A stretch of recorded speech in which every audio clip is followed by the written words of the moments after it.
Hello friends, welcome to my channel. Today అయితే మన పండు వ్లాగ్స్లో అయితే అమ్మ చేతి కొబ్బరి రైస్ ఎలా చేసుకోవాలో చూపిస్తున్నాం.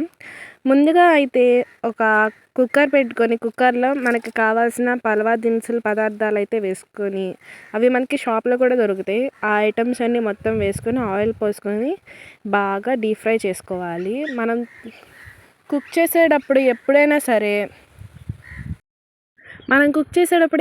సరే కానీ సిమ్లో పెట్టుకుని స్లోగా చేసుకుంటేనే కుక్ అనేది టేస్టీగా వస్తుంది. కుక్ చేసింది ఏ వంట అయినా కానీ. ఇంకా అమ్మ అయితే పుదీనా కొత్తిమీర అయితే ఒలుచుకొని కోసుకొని పక్కన పెట్టుకొని, మనం ముందుగా తరిగి పెట్టుకున్న ఆనియన్స్ అయితే వేసేసుకోవాలి, నిలువుగా కోసుకోవాలి. అవైతే సిమ్లో పెట్టుకుని బాగా నిదానంగా డీప్ ఫ్రై అయితే చేసుకోవాలి. అవంతా ఒక గోల్డెన్ ఫ్లేవర్లోకి రావాలి. వచ్చిన తర్వాత అందులోకి మనం కొద్దిగా అల్లం పేస్ట్ అనేది యాడ్ చేసుకోవాలి. యాడ్ చేసుకుని అది కూడా బాగా పచ్చివాసన అంతా పోయేదాకా డీప్ ఫ్రైగా చేసుకోవాలి. అప్పుడే మనకి రైస్ అనేది టేస్ట్ వస్తుంది, అలాగే పచ్చి స్మెల్ అనేది రాదు. అదంతా ఫ్రై అయిపోవాలి. మీలో ఎంతమందికి కొబ్బరి రైస్ అంటే ఇష్టం?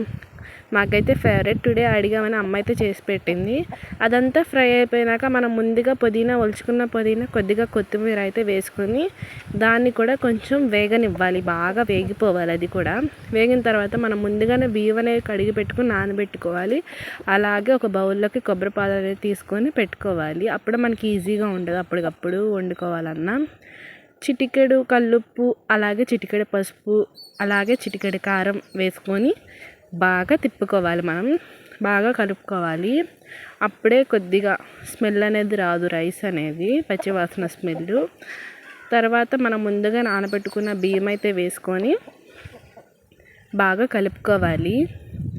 మనం ఎన్ని బియ్యం వేసుకుంటున్నామో అంటే ఒక 1 కప్ రైస్ వేసుకుంటే ఆ 1 కప్ రైస్లోకి 1 కప్ పాలు, అలాగే 1/2 కప్ పాలు వేసుకోవాలి. ఇక్కడైతే మా అమ్మ 2 కప్స్ రైస్ వేసుకుంది కాబట్టి 1.5 పాలైతే పోసుకుంది.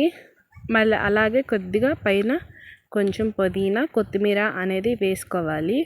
వేసుకొని మనం కుక్కర్ని అలా తిప్పుకొని కొంచెం సేపు ఉంచి మనం కుక్కర్ అనేది మూత పెట్టేసుకోవాలి. మూత పెట్టుకొని ఒక విజిల్ రావాలి, రైస్ అనేది వచ్చేదాకా ఉంచుకోవాలి. అప్పుడు మనకి రైస్ అనేది ఈజీగా కుక్ అయిపోద్ది. మీలో ఎంతమందికి ఇష్టమో కామెంట్ చేసి చెప్పండి.